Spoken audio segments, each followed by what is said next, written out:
everyone. So here I'm going to discuss a very important question. Can I do PhD without CSIR net exam? तो ये question काफ़ी students के mind में रहता है कि शायद अगर पीएचडी करना है या रिसर्च में आगे बढ़ना है तो it is mandatory to clear CSIR net exam. तो आज हम इस टॉपिक के बारे में देखने वाले हैं where we are going to discuss whether CSIR net exam is mandatory or is actually needed to pursue PhD. क्या और कोई ऑप्शंस अवेलेबल है कि अगर हमारा CSIR नेट क्लियर नहीं और अगर आपको PhD करना है तो उससे आप कर सकते हैं. So let's start this video and have a discussion on this topic. So coming to the very first point for this, that is CSIR net exam and PhD.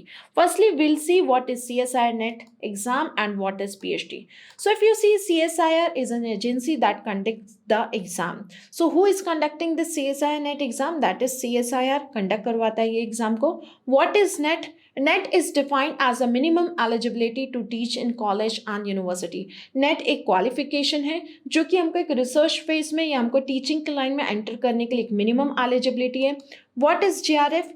JRF gives you a financial aid that is 31,000 per month plus HRA when you enroll for PhD. So suppose if you are qualifying this exam that is conducted by CSIR, which also gives you JRF plus NET. NET means an eligibility that helps you to get the teaching field, and also JRF that if you are enrolling for a PhD, you will get this financial aid for a period of 5 years, and for the first 2 years it is 31,000 per month along with HRA, that is called as JRF, and for the next 3 years it is called as SRF, means 35,000 per month along with HRA as per the GOI norms. Then what is PhD? So here we are understanding all the terms. We have seen CSIR net that conducts the exam. Net means minimum eligibility for teaching.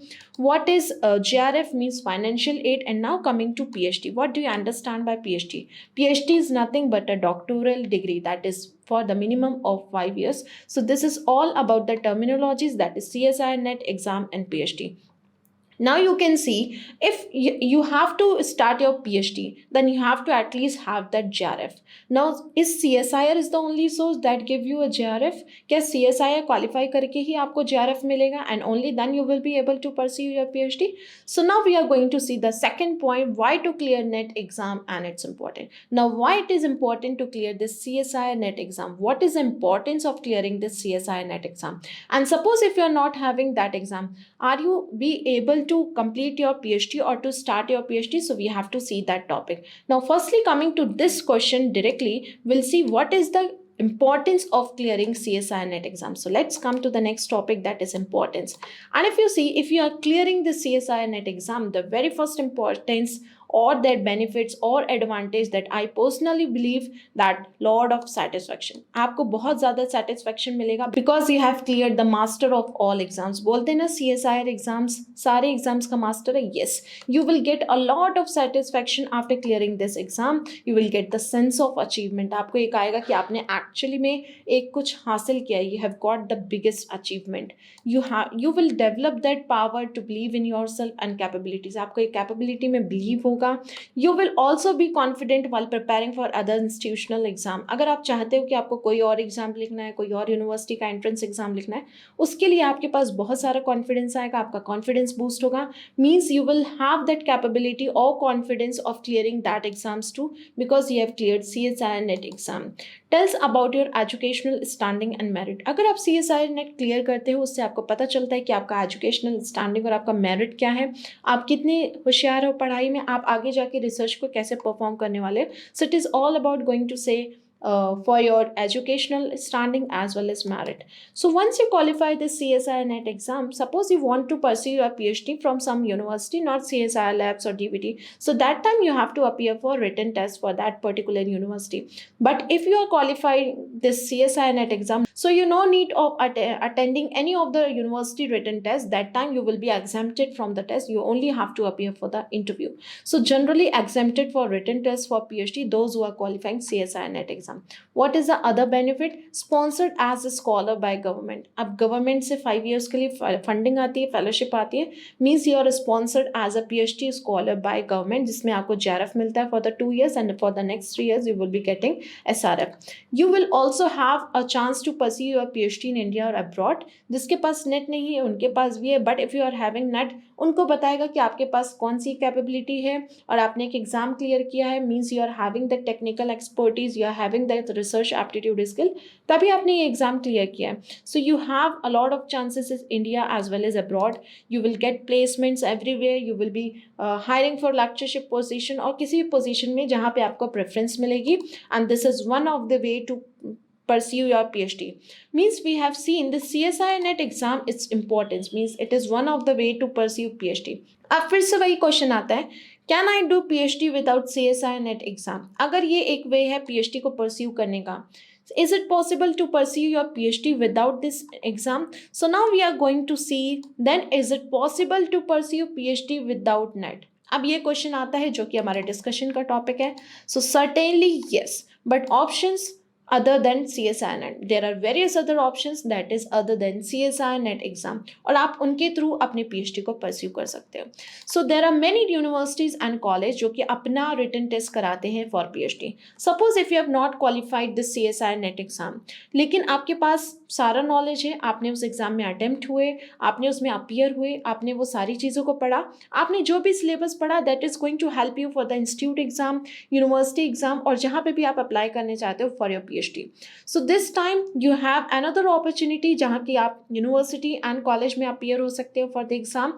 You need to qualify the written test. जैसे हमने बोला, अगर if you are qualified CSI NET exam then you don't have to appear for the written test, you just have to appear for the interview. Means you are exempted from all of the written test. But यहाँ पे एक additional step है, अगर आपके पास CSI NET exam clear नहीं है, still you have that opportunity, आप रिटन टेस्ट के लिए अपीयर हो जाओ. आप सारी यूनिवर्सिटी देख लो जो अपना एंट्रेंस कंडक्ट कराते हैं, आप सारे यूनिवर्सिटी में अपीयर हो जाओ, but you have to appear for the test as well as interview. यहाँ पे एक कंडीशन है, you have to clear that written test. तो अगर आपका ये भी रिटन टेस्ट क्लियर नहीं हुआ फिर PhD करने में थोड़ा प्रॉब्लम हो सकती है. तो अगर आपके पास CSI नहीं है, एटलीस्ट आपको इतना अच्छे से बनना है, इतना इम्प्रूव करना है अपने आप को, at least you are qualifying this और you are writing this university और कॉलेज का entrance test. And also the syllabus for the exam is nearly similar. तो जब भी आप CSI एग्जाम के लिए पढ़ते हैं तो that time you are studying for biochemistry, cell biology, molecular biology, cell communication, developmental और जितने भी सब्जेक्ट होते हैं, जेनेटिक्स, मेथड्स इन बायोलॉजी. तो ये सारे सब्जेक्ट एक यूनिवर्सिटी के एंट्रेंस में भी होते हैं, बट जो CSIR का लेवल होता है वो बहुत ज़्यादा होता है. तो जब भी आप इंटरव्यू देने चाहते हो या कोई भी रिटन टेस्ट के लिए जाते हो किसी भी इंस्टीट्यूट और यूनिवर्सिटी में, that time you have to write for written test. और यहाँ का जो रिटन टेस्ट होगा इसका जो कॉम्प्लेक्सिटी होता है, इसका जो कॉम्प्लिकेशंस होते हैं वो बहुत कम होते हैं as comparison to CSI NET. तो यहाँ का स्टैंडर्ड आपको बहुत ज़्यादा कम मिलेगा, जिससे आपके लिए बहुत अच्छा होगा एग्जाम को क्वालिफाई करने के लिए. But again condition is there, you have to learn and you have to go through all the syllabus that you have learn for CSI NET exam. Means syllabus for all these entrance exam is nearly similar to CSI NET exam. And also the eligibility and qualifying criteria is same.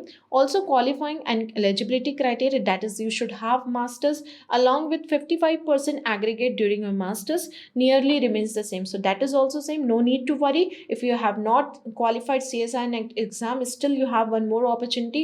You can write all the institutes entrance or university entrance जो भी conduct कराते हैं and you can qualify that. Once you are qualifying that written test, you have to appear for interview. Again you have to upskill yourself. अपना पूरा technical expertise रखना है, research aptitude skill रखना है, क्योंकि वहाँ पे आपसे क्वेश्चन अच्छे पूछे जाएंगे और वहाँ पे आपको इंटरव्यू में सारे क्वेश्चंस को आंसर करना है. And if you are qualifying both the written test and interview, now you are eligible to pursue PhD. Means there is no need of CSI NET. CSI NET is just you can say एक eligibility, एक minimum eligibility, minimum criteria to go for PhD or to work in any of the government labs or higher labs. You can say CSI labs, DBT, DST labs. तो इसके लिए ये बनाया गया है CSI NET. But if you're not having, you can write institute entrance exams and you can qualify that. Options other than CSI NET, national level exams as well as institute entrance exam. अब आप बोलोगे ma'am अगर CSI NET clear नहीं है तो हम किस किस वे से PhD करेंगे? So you have again two options. You can again qualify any of the national level exam जैसे CSIR है. If you are not able to qualify, no problem, still you have another chance, that is institute entrance test. So you can write the entrance test that is conducted by university, respective university or institute. तो यहाँ पे देखते हैं कौन कौन से सारे entrance test you can write. So you can see here you can appear for GATE exam. So although if you are qualifying this GATE exam, you will not get any funding. but you will be eligible for applying for any of the PhD entrance exam और PhD admission in any of the labs। तो अगर आपके पास gate exam है तो आप कहीं पे भी अप्लाई कर सकते हो, वो एक मिनिमम क्राइटेरिया बन जाता है। ऑल्दो यहाँ पे आपको कोई फंडिंग नहीं मिलेगी, लेकिन आप जहाँ पे भी सेलेक्ट होते हैं वो इंस्टीट्यूट आपको फंडिंग प्रोवाइड करेगा। DBT BET is equivalent to CSIR net. जैसे ही आपका डीबीटी बेट क्वालिफाई होगा, यहाँ पे भी आपका fellowship remains the same, that is 31K along with HRA for the first 2 year, and for the next 3 year it will be upgraded to 35K। Still you have ICMR JRF, ये बहुत simple होता है। You can write ICMR JRF as well। If you have any interest and love with plant biotechnology, then you can go for ICAR examination। If you want to write for TIFR GBILS, that is our entrance exam, common entrance that is conducted for about 20 to 25 university or institute, तो आप इसके लिए भी जा सकते हो। जैसे ही आपका ये क्लियर होगा तो आप किसी भी इंस्टीट्यूट में अप्लाई करने के लिए जो इनके अंडर आते हैं वहाँ पे अप्लाई कर सकते हो, आप वहाँ पे जा सकते हो। You can also go for AIIMS PhD program. तो एम्स अपना PhD कंडक्ट करवाता है entrance exam. So if you have any love और if you are liking to go for PhD in AIMS, so you can go for AIMS also। JNU EE, that is Jawaharlal University entrance examination। So if you have any interest of doing your PhD from Jawaharlal Nehru, that is JNU, so you can go for this entrance। And now you can see there is no need of CSIR net exam, right? So if you are clearing all these written exams and interview, then you will be eligible for doing your PhD, right? And also ACTRIC, like बहुत सारे student का उनका सपना होता है कि इनको cancer biology में काम करना है, तो ये फील्ड आपके लिए बहुत ज़्यादा अच्छा है, आपके लिए ड्रीम फील्ड होगा। क्योंकि यहाँ पे यू कैन सी, यहाँ पे सारा cancer related, whether it is applied और ट्रांसलेशन रिसर्च, सारा यहीं पे होता है cancer. So if you have any interest, आप ये रिटन टेस्ट क्वालिफाई करो। बट बिलीव मी, यहाँ का जो रिटन स्टैंडर्ड होता है, मैंने दिया है, तो यहाँ का जो रिटन स्टैंडर्ड है ये एक्जैक्टली सेम होता है CSIR से, और बहुत ईजिली होता है क्वालिफाई करना। आप क्वालिफाई कर जाओगे अगर आपका CSIR क्वालिफाई है। बट यहाँ का स्टैंडर्ड अच्छा खासा होता है, तो आपको वो स्टैंडर्ड को देखना है। अगर आपका CSIR क्वालिफाई है, अगर आपका CSIR क्वालिफाई नहीं है लेकिन आपका रिसर्च एप्टीट्यूड स्किल्स अच्छे हैं, तो एक्ट्रिक JRF एग्जाम क्वालिफाई करना बहुत ईजी है। आपका अगर मन है कि आपको निम्हांस बेंगलोर में काम करना है, तो that is a separate, you can see, individual online entrance exam, आप यहाँ पे भी जा सकते हो। नाइपर PhD एंट्रेंस एग्जाम आप यहाँ पे भी कर सकते हो। University of Hyderabad, if you have any love for university, so you can go for university of Hyderabad, Gujarat technical university, as well as Bhabha atomic research centre, जो कि अपना PhD एंट्रेंस एग्जाम कंडक्ट कराता है। So for all these exam the syllabus will remain the same, eligibility criteria will be nearly same, जिसके कारण से funding भी same होगा। तो अगर आपका मन है कि आपने, मान लीजिए कोई भी PhD कर रहे हैं लेकिन आपका कोई भी एंट्रेंस एग्जाम क्लियर नहीं है, CSIR भी नहीं है और ये भी क्लियर नहीं है, in that case what you will do, so you have to enrol yourself for some of the research. किसी भी एक लैब में चले जाओ, अपने को एक as a JRF personal assistant के लिए एनरोल कर लो। आपको वहाँ पे बहुत अच्छा वर्क करना पड़ेगा, and then you have to talk to your PI कि क्या वो इस प्रोजेक्ट को एक PhD में कन्वर्ट कर देंगे। तो again you have third choice. Firstly you have choice of clearing CSIR net, second we have discuss other national level exam plus institute entrance test, third you have another option if you're not able to qualify all these exam, so still you have chance। आप बिल्कुल salary मत देखो, आप किसी भी field में, किसी भी एक रिसर्च लैब में आप अपने इंटरेस्ट का ढूंढ लो, या कोई भी आपको अगर मिल रहा है आप वहाँ पे एनरोल हो जाओ for a research work. Sometimes PI hire you as a project assistant. तो ऐसा होता है ना कि जब भी हम रिसर्च पोजीशन के लिए जाते हैं तो हमें प्रोजेक्ट असिस्टेंट या JRF की पोस्ट मिल जाती है, लेकिन फेलोशिप उतना नहीं होता जैसे हमारे एक 31,000 होना चाहिए, सैलरी कम मिलती है, but still you are getting that opportunity, right. तो यहाँ पे आपको क्या करना है, you have to talk to your PI और उनसे बात करना है कि you will continue this work और this project as your PhD। तो अगर वो मान जाते हैं तो आपके पास ये भी अपॉर्चुनिटी है, आप इस अपने प्रोजेक्ट को अपने PhD में कन्वर्ट कर सकते हो। तो अगर मान लीजिए आपने 3 साल तक वहाँ पे काम किया, तो आपका 3 years और 3 to 4 years में आपका PhD भी कंप्लीट हो जाएगा, जिससे आपके लिए भी बेनिफिट होगा और आपका PhD भी हो गया और आपको कम टाइम भी लगा। तो ये थर्ड रीज़न है, थर्ड गेटवे है जिसके थ्रू आप PhD कर सकते हैं। किसी प्रोजेक्ट में एनरोल हो जाइए, एक म्यूचुअल अंडरस्टैंडिंग होती है बिटवीन गाइड एंड स्टूडेंट। आप उनसे बात करिए कि मेरे को ये प्रोजेक्ट को कन्वर्ट करना है PhD, मैं PhD करना चाहता हूँ या चाहती हूँ, और वो आपका कन्वर्ट हो जाएगा। Now coming to the conclusion, इससे आपको क्या समझ में आया? इस डिस्कशन से हमें ये समझ में आया कि जो लोग बोलते हैं कि एक CSIR क्लियर करने के बाद ही PhD करना है, बिल्कुल सही है। CSIR मैंडेटरी है क्लियर करना PhD के लिए, बट उसके बाद बहुत सारे अपॉर्चुनिटीज़ हैं, बहुत सारे ऑप्शंस हैं, बहुत सारे गेटवेज हैं जिसके थ्रू आप PhD में एनरोल हो सकते हैं। So it's a wrong notion, one can not perceive PhD without net. ये बहुत गलत है कि अगर CSIR नेट नहीं होगा तो हम PhD नहीं कर सकते। बिल्कुल, वो बहुत अच्छी चीज़ है। सीएसआईआर नेट से हमको एक गेटवे मिलता है, एक बहुत अच्छा गेटवे मिलता है, हमको टॉप रिसर्च इंस्टीट्यूट में काम करने का मौका मिलता है। लेकिन अगर नहीं है तो हम किसी भी गेटवे के थ्रू कोई और national level exam, university entrance qualify करके we can pursue PhD. So involve an extra step, यहाँ पे आपको एक एक्स्ट्रा स्टेप होगा कि आपको क्वालीफाई करना पड़ेगा written test that is conducted by institute और यूनिवर्सिटी। एंड इंटरव्यू तो सबको देना पड़ता है, चाहे वो सीएसआईआर नेट क्वालिफाइड हो, चाहे वो नहीं हो। तो यहाँ पे you have to appear for that written test. So exam by the institute itself, और जो कि आपको इंटरव्यू देना पड़ेगा एट लास्ट। सेम स्टाइपेंड भी सेम रहेगा, कोई टेंशन की बात नहीं। Stipend will be same through institute funding. Duration of the fellowship will again remain the same, that will be for 5 years। Different option all have own advantage. तो हमने देखा यहाँ पे बहुत सारे डिफरेंट ऑप्शन है। सीएसआईआर नेट का अपना है, उसके एडवांटेज अपने हैं। अगर आप कोई नेशनल लेवल एग्जाम क्वालिफाई करोगे, उनके एडवांटेज है। अगर आपने पीआई से बात कर प्रोजेक्ट को पीएचडी में कन्वर्ट कर लिया, उसका खुद का एडवांटेज है, मतलब that will be converted in a, और you can say that PhD will whole be completed in a short period of time, और you can say short duration of time. तो जो भी ऑप्शंस आप ले रहे हैं, ultimately you will be able to pursue PhD, और सब ऑप्शंस के अपने ओन एडवांटेज हैं।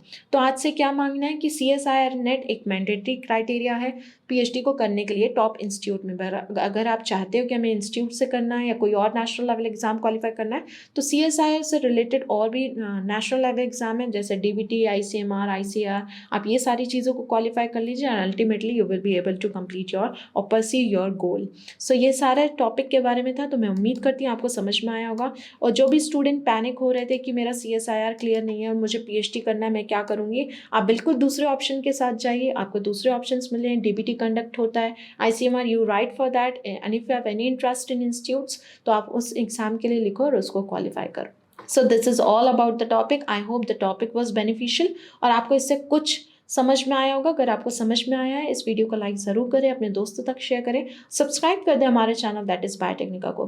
Meet you in the next video. Till then bye bye, take care, keep learning.